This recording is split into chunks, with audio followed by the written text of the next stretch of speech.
नमस्कार दोस्तों, स्वागत है आपका नित्य फैक्ट न्यूज में। नव वर्ष की मंगलमयी शुभकामनाएं। तो शुरू करते हैं आज की पोस्ट। दोस्तों, आपको पता ही होगा 1 जुलाई को भारत ने अपने पहले स्टेल्थ हथियार यानी ओरा स्टेल्थ ड्रोन का पहला मॉडल, जिसे हम स्विफ्ट के नाम से जानते हैं, उसका पहला परीक्षण यानी फ्लाइट टेस्ट हुआ था। इस टेस्ट के बारे में आपने पहले सुना भी होगा और वीडियो भी देखा होगा। अगर आप इससे चूक गए थे तो इस वीडियो के शुरुआत में आप उस परीक्षण को वापस देख सकते हैं। मई 2022 को पहली बार इसे उड़ाकर देखा गया था। डीआरडीओ ने जब इसका वीडियो जारी किया था तो देसी मीडिया के साथ साथ विदेशी मीडिया ने भी खूब चर्चाएं की थी और तभी से उम्मीद लगाई जा रही थी कि भारत जल्द से जल्द इसके सभी परीक्षण करके भारतीय सेना में इसे शामिल कर लेगा। लेकिन पिछले 5-6 महीनों से इसके बारे में कोई खबर नहीं आ रही थी। हम सब के लिए यह थोड़ा चिंता का विषय जरूर बनी हुई थी कि आखिर देरी किस वजह से हो रही है। साथ ही चिंता का विषय एक और भी था कि पिछले कुछ वर्षों में जो भी युद्ध हुए हैं, चाहे वह आर्मेनिया अजरबैजान का हो या रूस यूक्रेन का, इन युद्धों की शुरुआत पुराने पारंपरिक तरीकों से हुई थी, चाहे वह टैंकों से हो, लड़ाकू विमानों, सैनिकों के आमने सामने की लड़ाई से हो। परंतु बाद में इन युद्धों में ड्रोन ने अपनी महत्वपूर्ण भूमिका अदा की है। इन्हीं ड्रोनों की वजह से भविष्य में होने वाले युद्धों की परिपाटी ही बदल गई है।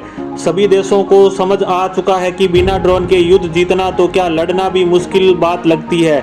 इससे सभी बड़े देश एडवांस तकनीक पर आधारित ड्रोन बनाने में लगे हुए हैं। यहाँ तक कि तुर्की जैसा छोटा देश तो इस तकनीक में काफी आगे निकल चुका है। अभी एक रिपोर्ट आई है कि ड्रोन मार्केट आने वाले समय यानी 2025-26 तक $30 बिलियन से भी ज्यादा बड़ा हो जाएगा।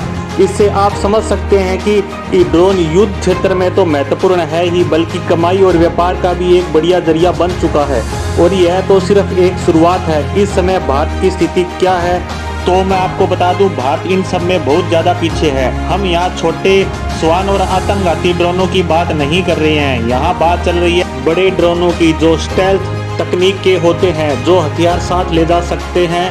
और इस श्रेणी में भारत काफी पीछे है। भारत ने रुस्तम 1 बनाने की कोशिश की थी परंतु असफल रहा। रुस्तम 2 में भी तकनीकी परेशानियां आ रही हैं। इन्हीं सब कारणों के कारण भारत ड्रोन के लिए दूसरे देशों पर निर्भर है। मध्यम श्रेणी के ड्रोन हमने इजराइल से ले रखे हैं, जिसमें हेरॉन टीपी मुख्य है, परंतु यह भी हमारी सभी जरूरतों को पूरा करने में सक्षम नहीं है। इसके लिए हमने अमेरिका से किराए पर पेट्रियट ड्रोन लिए हुए हैं और इन्हें भविष्य में खरीदने की बात भी चल रही है। इससे आप समझ गए होंगे कि भारत ड्रोन तकनीक में कहां खड़ा है। परंतु इन सब के बीच भारत इस कमी को दूर करने में भी सक्षम है और यह कमी दूर की जा सकती है ओरा के माध्यम से, क्योंकि ओरा सब तकनीक में एडवांस है। यह हथियार यानी मिसाइलें भी साथ ले जा सकता है, साथ के साथ यह दुश्मन देश की जासूसी भी कर सकता है। और इन सब से भी महत्वपूर्ण, यह छोटा होने के कारण अल्ट्रा स्टेल्थ भी है, यानी यह किसी भी देश में घुसकर उसके महत्वपूर्ण से महत्वपूर्ण ठिकानों के ऊपर से उड़ पर हमला करके वापस भी आ सकता है और किसी भी रडार सिस्टम के पकड़ में भी नहीं आएगा। यह इस श्रेणी का ड्रोन है।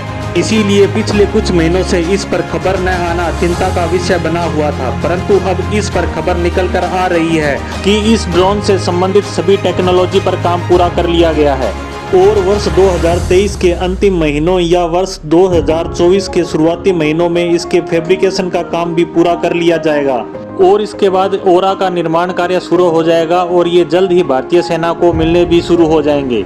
तो दोस्तों, है ना, यह हम सब के लिए बहुत बड़ी खुशखबरी। आज की पोस्ट को यहीं विराम देते हैं। धन्यवाद।